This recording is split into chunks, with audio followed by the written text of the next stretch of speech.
Hai, jumpa lagi di kelas belajar bersama. Kali ini kita akan membahas tentang zat aditif dalam makanan. Zat aditif adalah zat yang ditambahkan pada makanan untuk mempengaruhi sifat atau bentuk pangan, baik itu bergizi maupun tidak. Zat aditif ini juga berperan untuk meningkatkan kualitas, menambah rasa, dan memantapkan kesegaran produk makanan.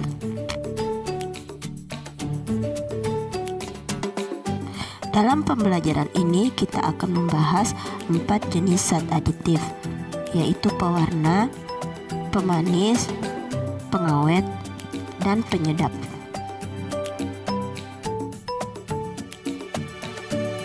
Berdasarkan proses pembuatannya, zat aditif terbagi dua.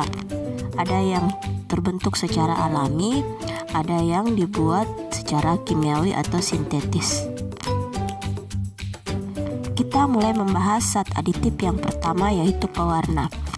Pewarna alami yang biasa dipakai sebagai pewarna makanan yaitu daun pandan, kunyit, daun suji, cabai merah, dan lain-lain. Adapun pewarna buatan atau sintetis seperti tartrazin untuk pewarna kuning, indigo karmin untuk pewarna biru, kamoisin, eritrosin, dan lain-lain. Dibandingkan pewarna buatan, pewarna alami lebih baik dari segi kesehatan.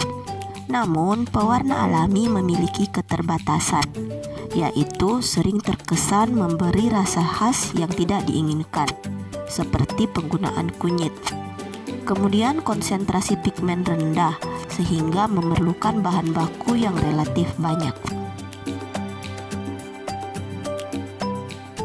Zat aditif yang kedua yaitu pemanis. Pemanis alami yang biasa digunakan yaitu gula pasir yang berasal dari tebu. Kemudian gula merah yang berasal dari aren, lalu madu, dan lain-lain. Sedangkan untuk pemanis buatan atau sintetis, contohnya siklamat, aspartam, sakarin, sorbitol, dan lain-lain.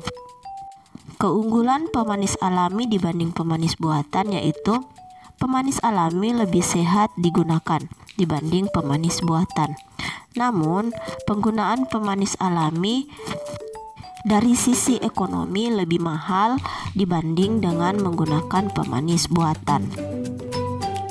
Berikut ini adalah tingkat kemanisan relatif dari pemanis.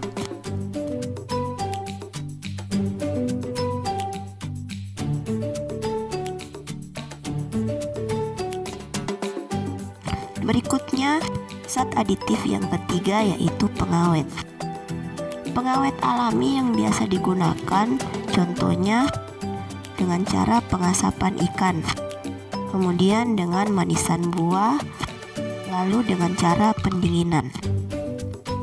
Sedangkan pengawet buatan yang biasa ditambahkan pada makanan yaitu garam benzoat untuk menghambat pertumbuhan bakteri. Kemudian gas etilen oksida dan gas propilen oksida yang akan membunuh bakteri, jamur, dan virus. Seperti pemanis, pengawet alami memiliki keunggulan pada sisi kesehatan, yaitu menggunakan pengawet alami jauh lebih sehat dibanding dengan menggunakan pengawet buatan. Akan tetapi dari segi waktu, pengawet buatan lebih bertahan lama dibanding dengan pengawet alami. Berikut ini batasan penggunaan pengawet buatan pada makanan.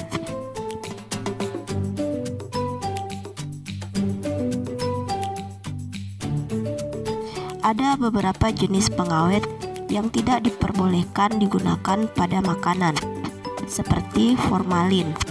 Penggunaan formalin akan menyebabkan kanker paru-paru, gangguan alat pencernaan, dan jantung. Kemudian, penggunaan boraks. Boraks biasa digunakan untuk mengawetkan bakso.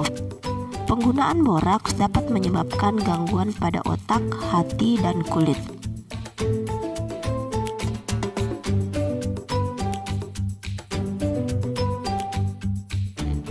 Zat aditif yang keempat yaitu penyedap. Penyedap alami yang biasa digunakan yaitu rempah-rempah seperti biji pala, cengkeh, daun salam, serai, kayu manis, lada, laos, dan lain-lain. Sedangkan penyedap buatan contohnya monosodium glutamat atau MSG atau biasa disebut vetsin. Kemudian ada hydrolysin vegetable protein, garam guaniat, garam inosinat, dan lain-lain. Penggunaan penyedap alami selain lebih sehat, rasanya juga lebih enak dibanding penggunaan penyedap buatan atau sintetis. Akan tetapi, dari segi ekonomi, penggunaan penyedap buatan lebih hemat dibanding dengan menggunakan penyedap alami. Dampak negatif penggunaan penyedap buatan yaitu jika digunakan melebihi batas ambang penggunaannya, maka akan menimbulkan kerusakan pada organ tubuh. Seperti contohnya pada penggunaan monosodium glutamat yang berlebih, maka akan menyebabkan kelainan hati, trauma, stres, demam tinggi, migrain, asma, hingga depresi.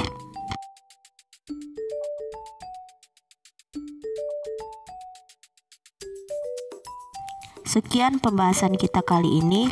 Sampai jumpa pada materi berikutnya.